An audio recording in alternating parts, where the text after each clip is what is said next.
ሰላም ሰላም ውድ ኢትዮ ቤተሰቦች እንዴት ናችሁልኝ? ሰላም ናችሁ ወይ? ከኔ ጋር ፈጣሪ የተመሰገነ ይሁን፣ ሁሉ መልካም፣ ሁሉ ሰላም። በተለያየ አረብ ሀገር ላይ የምትሰሩ እህቶች፣ የምትደክሙ ውጣ ውረድን የምታዩ ብዙ ነገር እየሆናችሁ እያመማችሁ እየደከማችሁ ለቤተሰቦቻችሁ ዋጋ የምከፍሉ እህቶች ቆም ብላችሁ ለራሳችሁ እስኪ ለራሴ ምን አድርጌያለሁ፣ ምን ሰርቻለሁ፣ ለግሌ ለራሴ ብላችሁ ብታስቡ ጥሩ ነው። ሁልጊዜ ለቤተሰብ መኖር፣ ሁልጊዜ ለእህት ለወንድም መኖር፣ የእነሱን ቀዳዳ መሸፈን፣ ሁልጊዜ ራሳችሁን ትታችሁ እየደከማችሁ እየታመማችሁ እንቅልፍ እያጣችሁ እየቆማችሁ እግራችሁ እያበጠ ብዙ ዋጋ የምከፍሉ እህቶች ቆም ብላችሁ ብታስቡ ጥሩ ነው። እናንተ ከወደቃችሁ በኋላ ማንም ዞር ብሎ የሚያችሁ የለም። ለዛች ለ3 ቀን ለ4 ቀን ነው እንጂ ከዛም በኋላ እርግፍ አድርገው ነው የሚተዋችሁ። ስለዚህ እናንተ ስትኖሩ ነው ሁሉም ነገር የሚኖረው። ገንዘባችሁን ሴቭ አድርጉ። ሙጥጥ አድርጋችሁ ለቤተሰብ አትላኩ። የቤተሰብ ቀዳዳ እመሚ መቼም ተሸፍኖ አያልቅም። ሁሌን እንደውም ይብስበታል። የአንድ ወሩን ከላካችሁ የአንድ ወሩን ሴቭ አድርጉ። እንደዚሁም ደግሞ ኢትዮጵያ ገብታችሁ ስትመጡ ዝግ አካውንት ከፍታችሁ በዛች በአካውንታችሁ ቆጥቡ፣ ያዙ። ሲኖራችሁ ሁሉም ሰው ይወዳችኋል። ሳይኖራችሁ ሲቀር ግን ማንም ሰው አይፈልጋችሁ፣ ማንም ሰው አይጠጋችሁም ሲጀመር። ስለዚህ ለራሳችሁ ሁኑ። እስኪ ለአንዴ ቆም ብላችሁ ለራሴ ለግሌ ምን አድርጌያለሁ ብሉ። ብትታመሙ እንኳን ያንን ነገር መጅረት አድርጋችሁ ትታከማላችሁ። አውጥታችሁ ቢቸግራችሁ ለግላችሁ ታደርጋላችሁ። ከሌላችሁ ግን የላችሁም ነው። ከሀገር ውጭ መኖራችሁን ነው እንጂ የሚያዩት እዛ ሀገር ምን እንደሚደርስባችሁ ምን እንደሚያጋጥማችሁ ዞር ብለው አያውም። ዘመድ አዝማድም ቢሆን ቤተሰብም እህት ወንድምም ቢሆን እንዴ እናንተም እኮ የግል ህይወታችሁ አላችሁ። ሁልጊዜ ለቤተሰብ እዚህ ጋር ትወርቃላችሁ፣ እዚህ ጋር የሆነ ነገር ይገጥማችኋል። በዛን ሰዓት እኮ ማንም ዞር ብሎ የሚያችሁ የለም። ለራሳችሁ ሁኑ። እዚህ ጋር ቤተሰብ ቢኖራችሁም ቤተሰብ እስካላችሁ ድረስ ነው። እማትጨክነው ያቺ እምዬ ብቻ ናት የወለደቻችሁ። ከእሷ ውጭ ያለው ሁሉም አስመሳይ ነው። ብዙ እህቶቻችንን እያየናቸው ነው። በቁማቸው ሳይሆን ህይወታቸው አልፎ ቤተሰብ ሼክ ያላደረጋቸው በስነ ስርዓቱ እንኳን አርፈው ሞተው እንኳን ኢትዮጵያ አየር መንገድ እንኳን ያልተቀበሉ አሉ። ወደ ኢትዮጵያ ይግቡ ይቀበሩ፣ የሀገራቸውን አፈር ይቅመሱ እንኳን በሚባልበት ሰዓት አቅም የለንም ብለው በተለያየ አገር ላይ እየተቀበሩ መዘጋጃ ይቀበራቸው አሉ። እስከዚህ ድረስ ዋጋ እየከፈላቸውላቸው በሞታችሁ ሰዓት እንኳን አይሆኗችሁ። ብዙ እህቶች እኔ አውቃለሁ መዘጋጃ ይቀበራቸው። ኢትዮጵያ የሚያስገባ ብር ስለሌለ አካውንታቸው ውስጥ ምንም ብር ስለሌለ ቤተሰብ ለምነው እርዱኝ የኢትዮጵያ ሕዝብ እንኳን ቢሉ ይረዷቸዋል። እዛ ፊት ላለመቆም ሲሉ እኛ አቅማችን አይችልም እዛው ትቀበር ብለው የተቀበሩ እህቶች አሉ። ከ1 2 3 4 አሉ። በዚህ ሳምንት ውስጥ ራሱ ሳውዲ አረቢያ ላይ እንደዚሁ የሞተች እህታችን አለች። ቤተሰብ አቅም የለኝም እዛው ይቅበሯት ያሉ። እንደዚሁ ቤሩት ላይም እንደዚሁ መዘጋጃ የቀበራት አለች።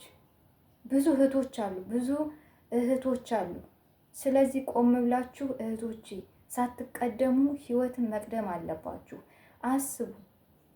የቤተሰብ ቀዳዳ መቼም እናንተ ሸፍናችሁ እናንተ ናችሁ እንጂ የምትወርቁት አያልቅም።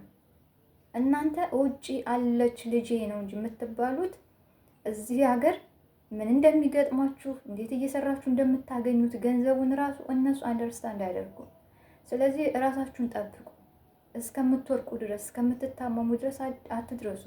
ካመማችሁ ወደ ሕክምና ሄዳችሁ ለውጥ ከሌለው ወደ ሀገራችሁ በሁለት እግራችሁ እንደወጣችሁ ገብታችሁ ሕክምናችሁ መከታተል ነው እንጂ እስከምትወርቁ ድረስ መድረስ የለባችሁ። ለምን እዚህ ጋር ከወደቃችሁ በኋላ ማንም የሚያስብላችሁ የለም። ማንም ዞር ብላችሁ ጓደኛ፣ ቤተሰብ ማንም ዞር ብላችሁ የለም። ሁሉም ለየራሳቸው ጥቅም ነው የሚረባረቡት። ስለዚህ ሳትቀደሙ መቅደም ነው ያለባችሁ። እንደዚሁም ደግሞ ቤተሰቦች ኢትዮጵያ ያላችሁ እህት ወንድሞች በተለይ ማለት ነው እህቶቻችሁ ሲጠፉ ፈልጓቸው። እናት አባትን ብትሆኑ ልጅ የት ናት አፋልጉ ይበሉ። ሲጠፉባችሁ ደብዛቸው ሲጠፋ አፋልጉኝ ይበሉ። ስልክ ያለው ፈልጋችሁ ሶሻል ሚዲያ ላይ ልጄ እከሌት ትባላለች ጠፍታለች ከዚህ ወር ጀምሮ ብላችሁ አፋልጉ ይበሉ። ዝም አትበሉ። የሆነ ሎተሪ ወጣላችሁ ብትባሉ ከክፍለ ሀገር አዲስ አበባ እንደምትመጡ እርግጠኛ ነኝ። ፓስፖርት ለማውጣት እኮ አዲስ አበባ ትመጣላችሁ። ለመታከም ሪፈር ስትባሉ አዲስ አበባ ድረስ ትመጣላችሁ። ልጆቻችሁን ለመፈለግ ግን አንድ ስልክ ያለው ሰው ፈልጋችሁ አፋልጉኝ ለማለት ግን ያቅታችኋል። ፈልጓቸው። ገንዘባቸውን ብቻ አይደለም መውደድ ያለባችሁ፣ እነሱንም በህይወት እያሉ ውደዷቸው። ዋጋ እየከፈሉ እየተመቱ እየተራቡ ነው፣ እየታመሙ እግራቸው በጣም ግንድ እስከሚያክል ኩላሊታቸው እያመማቸው የሚሰሩት ያንን ገንዘብ ነው ለእናንተ ቀዳዳ መሸፈኛ የሚልኩት። ስለዚህ በህይወት እያሉ ፈልጓቸው፣ ሲጠፉባችሁም ፈልጉ። ሲታመሙ ነይ ልጅ በሉ፣ በቃሽ በሉ። በቃሽ ሴት ልጅ ነሽ፣ አግቢ፣ ውለጅ፣ ያንቺም ህይወት እኮ አለ፣ የኛ ህይወት ግማሽ ኖረናል በሉ። እስቲ ይውጣችሁ፣ እስቲ ጀግና ሁኑ። እህት የገንዘብ ላኪልኝ፣ ይሄ ቸግሮኛል፣ እከሌ ጓደኛዬ እኮ ለበሰች እንደዚህ አይነት ልብስ ላኪልኝ።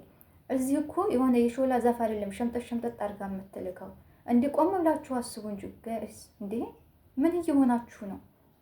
በተለይ ቤተሰቦች አስቡ፣ ማሰብ መቻል አላችሁ ለልጆቻችሁ። ልጆቻችሁ እየወጡ እየቀሩ ነው። ህይወታቸው እያለፈ ነው ሰው ሀገር ላይ፣ በህይወት እንኳን እየገቡ አይደለም። ስለዚህ ሲጠፉ የት ናች ልጄ፣ የት ናት እህቴ በሉ። አሁን ሶሻል ሚዲያው እየተራቀቀ ነው። ፎቶ ብትለጥፉ ያ ሰው ይቀባበሉታል፣ ይፈልጋሉ። ጎበዞች ናቸው የኢትዮጵያ ህዝብ፣ ያፈልጋችኋል።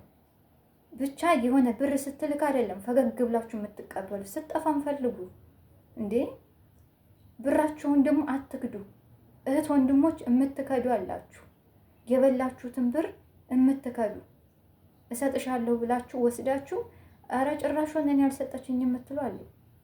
ወንድም ያስቀምጥልኝ እህት ያስቀምጭልኝ ብላ የምትከዱ አላችሁ። በጣም ነው የምታሳዝኑት። በባለፈው አንድ እህታችን ከዱባይ ቱርክ ሄዳ ህይወቷ ያለፈ ነበረ እና በሷ እልፈተ ህይወት እኔ በጣም የታዘብኩት አለ። በተለይ በጓደኞች ዙሪያ እንዲሁም በቤተሰብ ዙሪያ በባል ዙሪያ ላይ የታዘብኩት አለ። እንደዚህ አይነት ኬዝ እንዳይገጥማችሁ እኔ በጣም የማስበው በጣም እንደዚህ አይነት ህይወት አይገጠማችሁ። በተለይ እንደዚህ አይነት ጓደኛ ሲጀመር አያስፈልግም። እንደው በሩቁ ሆናችሁ የሆነ ነገር ይገጠማችሁ ችግር የለውም፣ ብቻዋን ሆና ይባላል። ግን ጓደኛ አስመሳይ ጓደኞች ስትሞቱ የእናንተን ገንዘብ ፈልጉ። ኤቲኤም የሚፈልጉ ጀግኖች ኤቲኤሟን ይፈልጋሉ።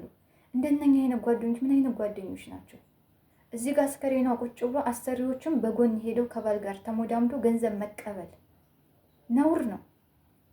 እንዴት አንድ ሴት ባረፈች አስከሬኗ ላይ እናንተ ግፍ ትሰራላችሁ?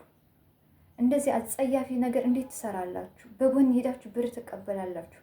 በጎን ሄዳችሁ ኤቲኤሟን ትፈልጋላችሁ። ኢትዮጵያ ድረስ የገዛችሁ መሬት አለ ሲባል ባል እየሮጠ ከዱባይ ኢትዮጵያ ገባ። እንደነኛ አይነት እንጃ ሰው ከሚያስብል ባህሪ መውጣት በጣም አጸያፊ ነው። በተለይ ህይወት ባለፈ ሰው ላይ መረማመድ በጣም አስከሬኗ እንኳን ይመርመር ሲባል አንድ ቀን 10,000 ብር ከፍሎ ሚኒሊክ ወስዶ እንደማስመርመር ኦርጋኗን አውጥተውታል ሲባሉ ምንም አልመሰላቸውም፣ ምንም አልሞቃቸውም፣ አልደነቃቸውም። ሲጀመር ወንድምየው ዘና እያለ ነበረ።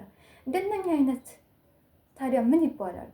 ለዚህ ነው እህቶች የራሳችሁን ጠብቁ፣ ሳትቀደሙ ቅደሙ፣ ሰውን አትመኑ፣ ጓደኛን አትመኑ።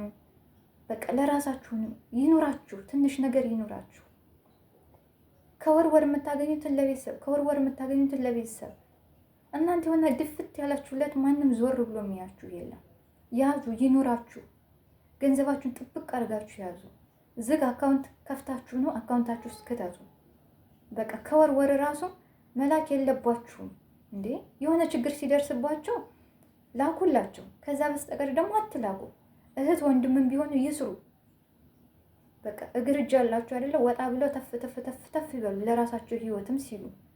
ሁል ጊዜ ጡረተኛ ይመስል ከእህት መቀበል ነውር ነው።